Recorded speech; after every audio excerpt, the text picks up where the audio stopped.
അധ്യക്ഷനും പാസ്റ്ററുകളും ബാക്കിയുള്ള പ്രിയപ്രവാസിനും എൻ്റെ സ്നേഹവന്ദനം. ഇന്ന് ഞാൻ പറയാൻ പോകുന്ന കഥയുടെ പേരാണ് എല്ലാം നന്മയ്ക്കായി. ഒരിടത്തൊരു മലയിൽ ഒരു ഒറ്റപ്പെട്ട വലിയൊരു മരം ഉണ്ടായിരുന്നു. ആ മരത്തിൽ പക്ഷികൾ ഒന്ന് കൂട് വെക്കുമായിരുന്നു. അതിൻ്റെ അടിയിൽ ആൾക്കാർ ഒന്ന് റെസ്റ്റ് ചെയ്യുമായിരുന്നു.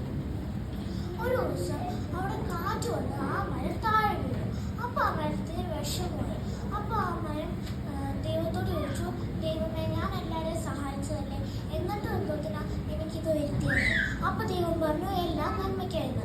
അപ്പോൾ ആ മരത്തിനൊന്നും മനസ്സിലായില്ല. കുറച്ച് ദിവസം കഴിഞ്ഞപ്പം വലിയൊരു ഉരുൾപൊട്ടൽ വന്നു. ഉരുൾപൊട്ടൽ വന്നപ്പം ഈ മരം ഉരുണ്ടുരുണ്ടുരുണ്ട് താഴെ പോയി. ഒഴുകി താഴെ പോയപ്പം അവിടുന്ന് തട്ടിയും മുട്ടി അതൊരു തടിക്കഷ്ണമായി ഒരു സീ പോയി വീണു.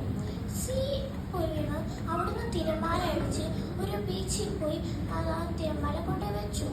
അപ്പം ആ മരത്തിന് വിഷമമായി, പിന്നെ ഒത്തിരി വിഷമമായി. ആ മരം ദൈവത്തോട് ചോദിച്ചു, ദൈവമേ, ഞാൻ അവിടെ രാജാവിനെ പോലെ ഇരുന്നതല്ലേ, ഇപ്പം ഞാനിവിടെ താണ്ട ഒരു തടിക്കഷ്ണം ഇട്ട് വന്ന് കിടക്കുന്നല്ലോ. അപ്പം ദൈവം പറഞ്ഞു, എല്ലാം നന്മയ്ക്കായിരുന്നു. അപ്പം ആ തടിക്കഷ്ണത്തിന് ദേഷ്യം വന്നിട്ട് ആ തടിക്കഷ്ണം ദൈവത്തോട് പറഞ്ഞു, ഇത്രയും സംഭവിച്ചിട്ടും നീ എല്ലാം നന്മയ്ക്കായിട്ടാണോ പറയുന്നതെന്ന്. അപ്പോൾ അതിലെ കൂടെ ഒരു ശില്പി വന്നിട്ട് ഈ തടിക്കഷ്ണം നല്ലതാണെന്ന് പറഞ്ഞ് എടുത്തുകൊണ്ട് പോയി അയാളുടെ ശില്പം ഉണ്ടാക്കുന്ന സാധനങ്ങളെല്ലാം കൊണ്ട് കൊത്തി ഒരു ശില്പം ഉണ്ടാക്കി.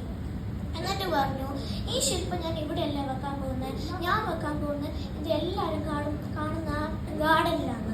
എന്നിട്ട് അയാൾ അത് അവിടെ കൊണ്ടുപോയി വെച്ചു. അവിടെ എല്ലാവരും വന്നു കാണാൻ. അത്ഭുതം എന്ന് പറയട്ടെ, അവിടെ സങ്കടപ്പെട്ട് വരുന്ന എല്ലാവർക്കും ആ ശില്പം കാണുമ്പോൾ സന്തോഷം വരാൻ തുടങ്ങി. അങ്ങനെ ഈ ന്യൂസ് അവിടെ മുഴുവൻ പടർന്നു.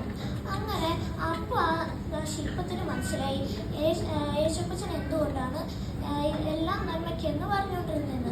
അപ്പോൾ കൂട്ടുകാരെ, നമ്മളുടെ ജീവിതത്തിലും എല്ലാം നന്മയ്ക്കാണെന്ന് ആലോചിച്ചിരിക്കുക. Thank you.